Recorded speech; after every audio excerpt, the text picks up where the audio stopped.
নমস্কার বন্ধুরা, আপনারা দেখছেন কুকিং হাউস অফ অনিমা।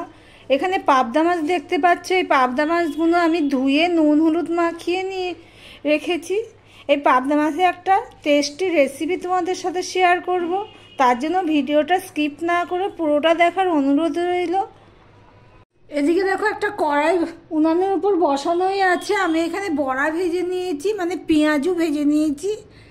সেই তেলের মধ্যেই আমি কিছুটা আবার তেল দিয়ে দেবো।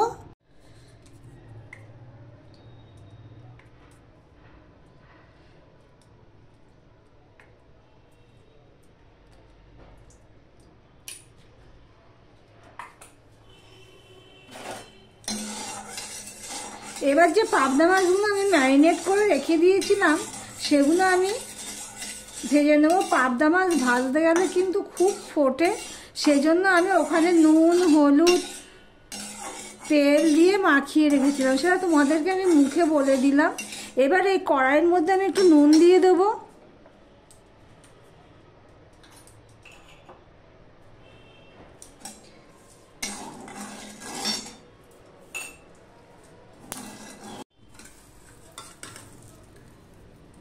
এবার দেখো, মাছটা আমি দিয়ে দিচ্ছি। মাছটা দিয়ে আমি একটুখানি এইভাবে আলগে দেবো, তাহলে কি হবে, মাছটা আর কড়াইয়ের মধ্যে আটকে যাবে না। আমি দুটো দুটো করে মাছ ভেজে নেব।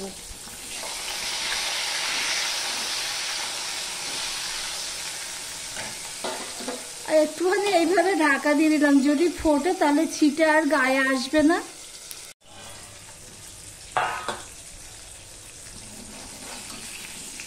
এবার মাছটা একটু উল্টে দিলাম। বেশি বড় করে দিলে কিন্তু বেশি ফুটবে, ওই জন্য বেশি বড় করে আমি দিচ্ছি না। আমার নিজেরও ভয় লাগে গায়ে ছিটে আসবে বলে, সেজন্য আমি ছোট করে দিয়েই ভেজে নিচ্ছি। পাবদা মাছ কিন্তু বেশি ভাজলে ভালো লাগে না, সেই জন্য আমি হালকা করেই ভেজে নেব। দেখো বন্ধুরা, এর আগে তোমাদের সাথে কথা বলতে বলতে মাছগুলো উল্টে দিয়েছিলাম। দেখো, মাছগুলো আমি হালকা করে ভেজে নিচ্ছি। প্রথম দুটো দিয়েছি, সেই দুটো তুলে নিলাম।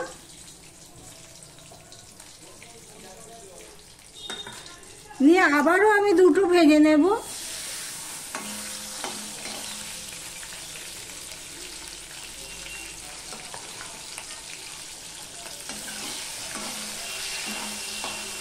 একইভাবে আমি সব মাছগুলো ভেজে নিয়েছি। এবার যা তেল আছে তার মধ্যে দিয়ে দিলাম একটু কালো জিরে, সামান্য কয়েকটা কালো জিরে দিয়ে দিলাম। আর এখানে দেখো, আমি মাছটা রান্না করার জন্য 3টে কাঁচা লঙ্কা নিয়েছি। এটা আমার গাছে লাগিয়েছিলাম, সেই গাছের কাঁচা লঙ্কা ছিঁড়ে নিয়ে এসেছি। পেঁয়াজ নিয়ে নিয়েছি, বড় সাইজের 2খানা পেঁয়াজ নিয়ে নিয়েছি। আর নিয়ে নিয়েছি রসুন, 6-7টা রসুন আমি কেটে নিয়েছি। আর নিয়ে নিয়েছি একটা বড় সাইজের টমেটো। দেখো, তোমাদের সাথে দেখাতে দেখাতে কালো জিরাটা হয়ে গেছে। এবার আমি দিয়ে দিচ্ছি পেঁয়াজ। পেঁয়াজ আর রসুনটা আমি দিয়ে দিলাম। আমার ভিডিওটি যদি ভালো লেগে থাকে প্লিজ লাইক কমেন্ট শেয়ার করে দিও। আর যারা নতুন বন্ধু ভিডিওটি দেখছো এখনো পর্যন্ত সাবস্ক্রাইব করোনি, তাদেরকে বলবো সাবস্ক্রাইব করে পাশে থাকার জন্য।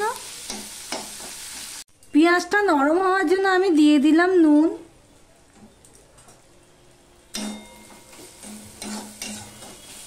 পেঁয়াজটা এবার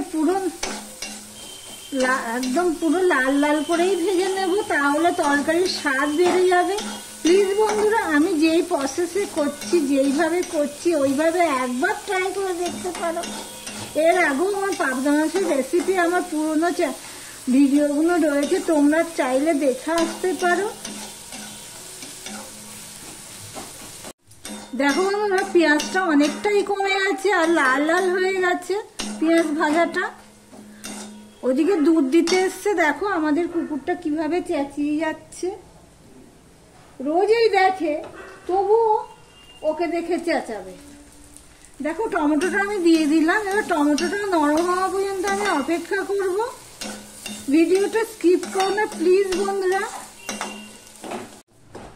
দেখো, টমেটোটা পুরো নরম হয়ে গেছে। আমি যতটা পেরেছি খুন্তি দিয়ে এভাবে পেস্ট করে দিয়েছি। দেখতেই পাচ্ছ। এর মধ্যে এবারে কিছু মশলা অ্যাড করব। দিয়ে দিচ্ছি হাফ চামচ হলুদ, দিয়ে দিলাম 1 চামচ ধনের গুঁড়ো, হাফ চামচ জিরের গুঁড়ো। এখানে কিন্তু 1 চামচ ধনের গুঁড়ো দিয়েছি, হাফ চামচ জিরের গুঁড়ো দিয়েছি। দিয়ে দিলাম লঙ্কার গুঁড়ো হাফ চামচের একটু বেশি, মানে 4 ভাগে 3 ভাগ লঙ্কার গুঁড়ো দিয়ে দিলাম। এবার সামান্য জল দিয়ে আমি মশলাটা ভালো করে কষিয়ে নেব। দেখো বন্ধুরা, দেখো তেল ছেড়ে দিয়েছে, দেখতেই পাচ্ছ। মশলাটা কিন্তু খুব ভালো করেই কষাতে হবে, তবেই স্বাদ হয়। যে কোনো রান্নাতেই মশলাটাই হলো, কষানোটাই হলো বিশাল একটা কাজ বলতে পারো। ধৈর্য সহকারে মশলাটা ভালো করে কষিয়ে নিতে হবে। এবার এর মধ্যে আমি দিয়ে দিলাম জল। এটা তো বেশি ঝোল হবে না, তেল ঝাল হবে। পাবদা মাছের তেল ঝাল আমি রান্না করছি, সেটা তো এতক্ষণ বলাই হয়নি।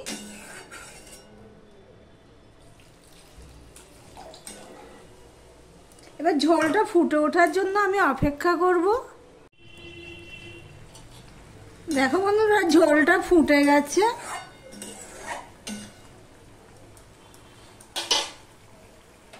এখানে আমি মাছ ভাজাগুলো তোমাদের দেখানো হয়নি, এই দেখো মাছগুলো ভেজেছি, দেখতেই পাচ্ছ। এবার একে একে এই মাছগুলো আমি দিয়ে দেব।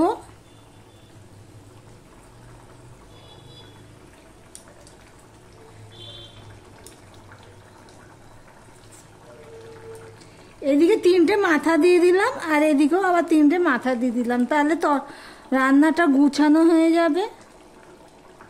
আরও 2টো রয়েছে, এইভাবে আমি দিয়ে দিলাম।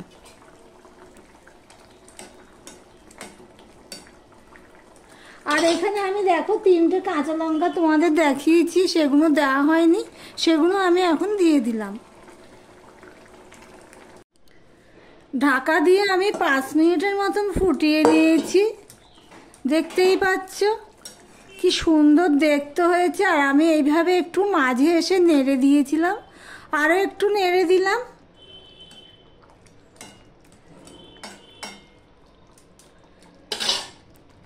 এবারে আমি কিছুটা ধনেপাতা দিয়ে দিচ্ছি, দেখতেই পাচ্ছ। ধনেপাতা দিয়ে আমি একটুখানি ফুটিয়ে নেব, কেননা তাহলে ধনেপাতার থেকে যে গ্যাস হয় সেটা আর হবে না। এবার ঢাকা দিয়ে আমি স্ট্যান্ডিং টাইমে রেখে দিলাম।